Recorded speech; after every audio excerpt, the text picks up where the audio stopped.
ലീഗിന്റെ നിയമസഭാ സീറ്റ് ചർച്ചയുടെ ആലോചനാ യോഗം ഒന്ന് ചേർന്നതേ ഉള്ളൂ. ദൃശ്യം പുറത്തു വന്നിട്ടുണ്ട്. എൻ്റെ പടച്ചോനെ, ആലോചനാ യോഗത്തിൽ മടൽ കൊണ്ടാണ്, തടി കൊണ്ടാണ്, വടി കൊണ്ടാണ്, ഇനി കൈ കൊണ്ടാണ് എന്നറിയാൻ പറ്റാത്ത അവസ്ഥ. ആലോചനാ യോഗത്തിൻ്റെ അവസ്ഥ ഇതാണെങ്കിൽ ഇനി ഒറിജിനൽ യോഗത്തിൻ്റെ അവസ്ഥ എന്തായിരിക്കുമെന്ന് ആലോചിക്കാൻ വയ്യ.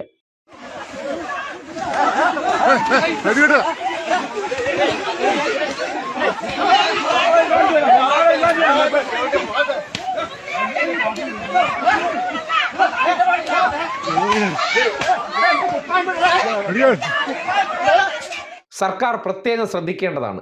വരും ദിവസങ്ങളിൽ കേരളത്തിലുടനീളം കാണാൻ പോകുന്ന ഒരു പതിവ് കാഴ്ചയാണ്. ഇതിന്റെ മുന്നൊരുക്കങ്ങൾ ഏറ്റെടുക്കാൻ സർക്കാർ തയ്യാറാകണം. ഇതിന്റെ അടിസ്ഥാനത്തിൽ കേരളത്തിലെ സർക്കാർ ആശുപത്രികളുടെ ICU വെന്റിലേറ്ററുകൾ ഒഴിപ്പിച്ചിടേണ്ടതാണ്.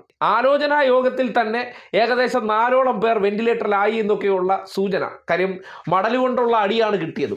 എന്തായാലും യഥാർത്ഥ യോഗം ചേരുമ്പോൾ ഒരു കാര്യം ഉറപ്പാണ്, തങ്ങളുടെയോ കുഞ്ഞാപ്പയോടെ പല്ല് പോകുന്നുള്ള കാര്യത്തിൽ ഒരു സംശയമില്ല. പണ്ടത്തെ പോലെയല്ല, 10 വർഷമായിട്ട് അധികാരം കിട്ടാതിരുന്നുകൊണ്ട് സീറ്റ് ഇത്തവണ എനിക്ക് തന്നെയാണ്, വേറെ ആർക്കെങ്കിലും കൊടുക്കുകയാണെങ്കിൽ കുഞ്ഞാപ്പ പിന്നെ ചിരിക്കുമ്പോൾ പല്ല് കാണില്ല എന്നുള്ള നിലയിലാണ് ലീഗിൻ്റെ ഒരു വിഭാഗം.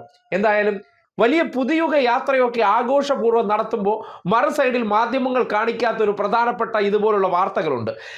മാധ്യമങ്ങൾക്ക് മാസപ്പടിയും ദിവസപ്പടിയൊക്കെ കൊടുത്തിരിക്കുന്നതുകൊണ്ട് വാർത്തകൾ റിപ്പോർട്ട് ചെയ്യപ്പെടാതെ മുക്കുന്ന അവസ്ഥയുമുണ്ട്. അതുകൊണ്ട് നാട്ടുകാർ കാര്യങ്ങൾ അറിയാതെ ഇരിക്കുമെന്നാണ് ഇവർ കരുതുന്നത്. എന്തായാലും ഈ അടി ഉണ്ടാക്കിയതിനു ശേഷം ലീഗുകാർ തന്നെ ആ ദൃശ്യം ചിത്രീകരിച്ച് പുറത്തേക്ക് വിടുന്നുണ്ട്. ഞമ്മന്റെ സ്ഥാനാർത്ഥി ആലോചനാ യോഗം. ആ ആലോചനാ യോഗത്തിൽ പങ്കെടുക്കാൻ വന്ന നേതാക്കന്മാർ മുണ്ടില്ലാതെ ഓടി എന്നാണ് അറിയാൻ കഴിയുന്നത്. കിട്ടിയ മതിലെടുത്ത് ചാടി ജീവൻ രക്ഷിച്ചെടുക്കാൻ വേണ്ടി അവർ കണ്ട വഴിയെ ഓടി രക്ഷപ്പെട്ടു എന്നും അറിയാൻ കഴിയുന്നുണ്ട്.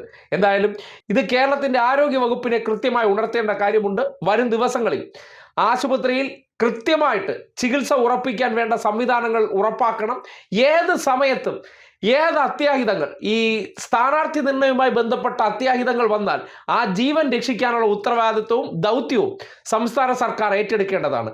എന്തായാലും ഇപ്പോഴത്തെ സാഹചര്യത്തിൽ മനസ്സിലാക്കാനുള്ളത്, സ്ഥാനാർത്ഥി നിർണയം പൂർത്തിയാകുന്നതോടുകൂടി ഒരു ലോഡ് ശവം വീഴുമെന്നുള്ള കാര്യത്തിൽ ഒരു സംശയവും വേണ്ട. മൂരികൾ കട്ടക്കലിപ്പിലാണ്.